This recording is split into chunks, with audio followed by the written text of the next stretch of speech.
What's up, guys? I am Brady Briggs here for another episode of the Combat Logic to host Streetbeefs Championship Presser. Today I have Sensation with me, Streetbeefs Champ. How you doing, Eddie? It's nice to I'm be here. doing pretty good. How are you? Good, man. Good. So your opponent, the Kraken, was sent a link and he was intended to be on this call. What's the deal with that? Any work? I have no idea, but if I had to guess, it's because he's nervous. He doesn't know what it's like to talk in front of people. So I'll let him figure that out on his own time. But I'm here to answer questions like I'm supposed to, and I'll answer for him. Yeah. How are you feeling about 2 weeks out from your fight? I'm feeling good. It's nice to pack on a little bit of weight, not have to stay so skinny. Looking good, feeling good, Hey, what weight is the fight supposed to be at? So it's 145-pound limit. It's the microweight championship. So I have room to gain 10 more pounds. I didn't have time to gain that much more weight, but even just putting on 4 more pounds of muscle feels nice. That's awesome. That is good because he's a big dude. He's sizable. He fought, you said, amateur at 155 pounds last month. I've seen him fight a 200-pound opponent before. Yeah. What do you think that's going to be like? He's not the biggest guy you would have fought, right? He's about Turk size, probably. Roughly, I'd say, yeah. I think that weight's going to be helpful for him in some of the grappling, but striking, it's not like he looks overly powerful in there or anything. And I got a hard head. I don't really care if he hit me like a truck. I'll be all right. So, I think that weight's going to make him tire out, though. That's the thing. He might have a good round 1, round 2, it's done. He's going to gas as soon as I put that pace on him. And that weight's not going to mean anything after the first round. Sure. What do you see him as? Do you see him as a striker or a grappler? I see him as a sloppy opponent. Like, his striking's wild. And, he swings real wide. He doesn't throw anything with intent. His kicks are sloppy. It looks like he's trying to beat me, but never took the time to learn any of the strikes. He's just throwing shit. And then his grappling, he doesn't look like anything. He gets taken down 10 times in one fight. I fought Baby Hulk, one of the best grapplers ever in Streetbeefs, and he took me down like 3 times, and I got up. When he goes down, he has no submission threat. He gets pinned there the whole round. Where would you say he ranks amongst the opponents that you've faced before? It's hard to do that before the fight, but speculating based on watching him, around the middle, because obviously the size, and I have no idea what his strength's like. It might be a little bit of a challenge at first, to get used to it. Mm-hmm. And he's got the reach on me too, and that's something that – yeah, he's tall.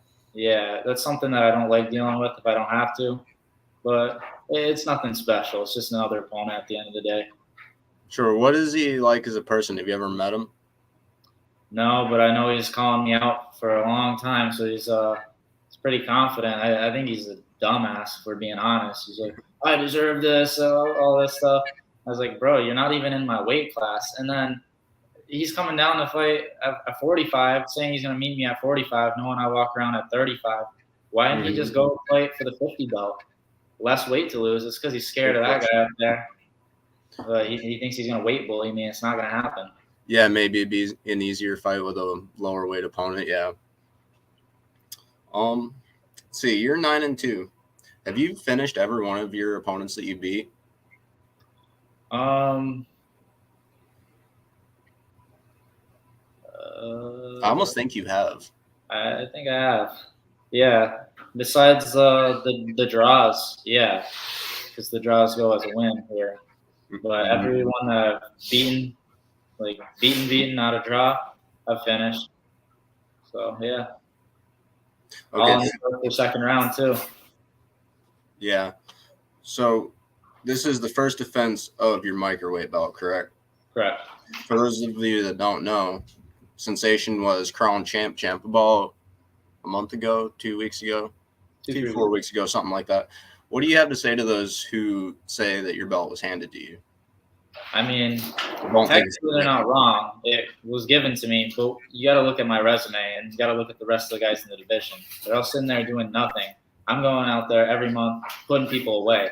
and I've fought at this weight class before. My first TKO win was in this weight class when I was still down at flyweight. So I don't know what they got to say about that. I mean, in my eyes, I'm not even going around saying I'm champ right now because I know how people are going to act like that. So I'm going to wait till I win before I start calling myself champ. Okay. Do you think he deserves a title shot against you? No.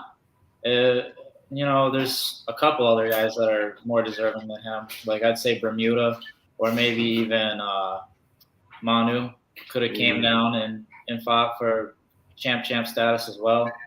I don't know. This guy talked his way into this fight, talking shit on all my posts, saying that I'm scared of him, which I'm scared of nobody. But that is very evident knowing you. Yeah, dude's a fucking goofball. It's kind of strange if he's saying all these things, like show up, you get every opportunity to say whatever you want before the fight. Yeah, it's funny. He doesn't want to say it in front of people because they know, everyone's going to look back on this after the fight when I beat his ass, and they're going to see him talking that shit, and he's going to look like a clown. So I think he'd rather just keep it between me and him. And that's his choice. Yeah. But I don't know. Looks pretty unprofessional not even showing up. I agree. It's unfortunate, man. It could have hyped the fight so much more. You're doing a good job with it. What would you say life is like as a fighter early on? It seems like you're still in the early stages, the struggles of it. You got to just take your wins with your losses metaphorically because it's not easy, I mean, I can't speak for all fighters, but for me, it's like I work a job, then I go to the gym, get punched in the face all day, go to sleep, wake up, do it again. Like it's not just me going in there, beating the hell out of someone, and then, partying with all the hot girls and shit like that. Like I have to put in a lot of work and spend my own money to get in these gyms and make myself better so I can put on these performances. But it'll all be worth it. It's fun. It's good overall. Yeah, let's talk about that. You just started training and got like your first coach a couple months ago. What's that like? It's amazing so far. Just like cleaning up my game. Like I've always had the heart and the mind for the sport, but just fixing the little things that I'm doing wrong. Being able to stop takedowns more, clean up my striking a little bit so I can, fight off the back foot. When people pressure me heavy, they're still going to be in danger now. There's nowhere that's going to be safe for this guy. Yeah, and you're already very good without a coach. It's actually pretty impressive. You're kind of like the Streetbeefs Anthony Pettis. I've said that to you before, but now that other people hear it, I think they'll start to agree. Thank you. Huh? I said thank you. Yeah, of course. Assuming this goes well, it's hard to predict, 2 weeks out of a fight. But assuming this goes well, what's next for you? You want to go to another boxing match, another kickbox match? You want to defend your belt again? I mean, I want to go up. I want to go up another weight class and take that belt from Manu because, I don't think there's many people in his weight that look like they could beat him. No one else could do his wrestling. And the guy I'm fighting now wanted to come down instead of fighting for that belt. Says he's scared of him, but like I said, I'm not scared of anybody. And I think he's just a wrestler who just likes to hold you down and cuddle you. Doesn't do anything. So yeah, I'll have something to say about that.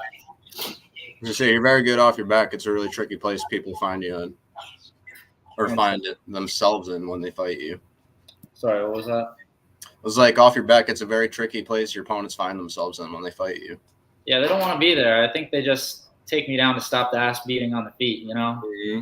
They'd rather get choked out than knocked out. I'll tell you what, in our kickboxing fight, I would have tried to. Definitely would have tried to. All right, I think that about wraps it up. Is there anything else you would like to say to him?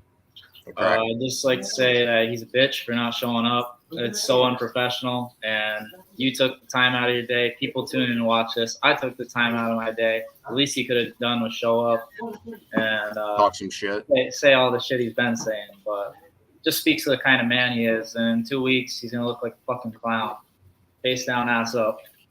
Yeah, buddy. This will be at the Winchester location, right? Yes, sir.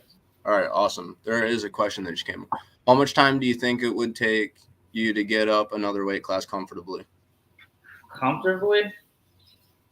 Maybe like 3, 4, maybe even 5 months, but I don't really want to gain all that weight because then I can't defend my flyweight belt. I'm not too concerned about the weight difference overall. I'll just go in there 140 pounds and fight the 55ers. I don't really give a shit. You know, it'd probably be a healthier way to do it. Yeah, that's essentially what I'm doing now. The weight doesn't scare me. Yeah. There. Well, thank you, Jack Viale, for your question. I appreciate your Sensation for coming on. Kraken, would have been cool to talk to you, but I'll see you May 7th too. Next interview, we're gonna have 2 of these. You know. Hell yeah, sounds good. Thank you all for watching. Have a good one. Thank you. Of course.